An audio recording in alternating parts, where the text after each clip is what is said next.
તો તાપી જિલ્લામાં વરસેલા ધોધમાર વરસાદથી ચારેય તરફ જળબંબાકારની સ્થિતિ સર્જાઈ છે। ડોલવણ તાલુકામાં ધોધમાર વરસાદ વરસ્યો। ધોધમાર વરસાદથી ઓલણ નદીમાં ઘોડાપૂર સર્જાયા તો પંચોલ ગામની આશ્રમ શાળાની અંદર પાણી ભરાતા બાળકોને તાત્કાલિક સુરક્ષિત સ્થળે ખસેડવામાં આવ્યા। આશ્રમ શાળામાં પાણી ભરાતા સ્થાનિક પ્રશાસન પણ એલર્ટ થઈ ચૂક્યું છે। હાલ કોઈ ફસાયું હોય તેવી માહિતી નથી મળી। તમામ બાળકોને સલામત સ્થળે ખસેડી લેવામાં આવ્યા છે। તો આશ્રમ શાળાની અંદર પાણી ભરાતા અહીં એલર્ટ જાહેર કરવામાં આવ્યું।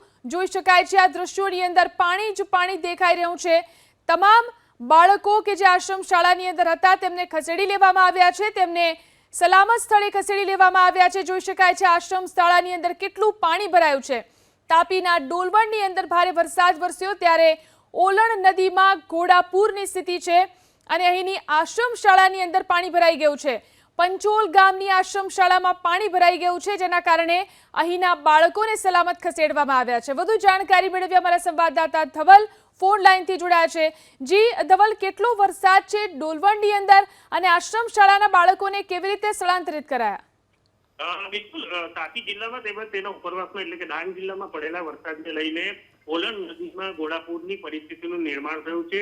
ડોલવણ તાલુકાના પંચોલ ગામે આવેલ આશ્રમ શાળામાં પાણી પ્રવેશી જતા જે બાળકો છે ત્યાંના વિદ્યાર્થીઓ છે તેઓને સલામત સ્થળે ખસેડાયા હતા।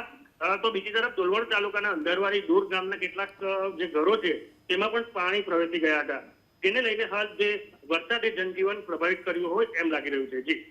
જી આભાર તમામ જાણકારી આપવા માટે। તો જનજીવન પ્રભાવિત થયું છે। જોઈ શકાય છે એક્સક્લુઝિવ દ્રશ્યો, જે રીતે ડોલવણની અંદર ભારે વરસાદ ખાબક્યો છે, આશ્રમ શાળાની અંદર પાણી ભરાઈ ગયું હતું અને અહીંના બાળકોને તાત્કાલિક અહીંથી સલામત સ્થળે ખસેડવામાં આવ્યા હતા।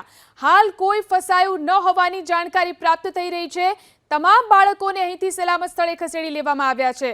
પણ જોઈ શકાય છે ડોલવણની આ સ્થિતિ, ભારે વરસાદ ખાબક્યો છે અને અહીંની ઓલણ નદીની અંદર ઘોડાપૂરની સ્થિતિ છે, જેના કારણે આખો વિસ્તાર જળબંબાકાર થયો છે।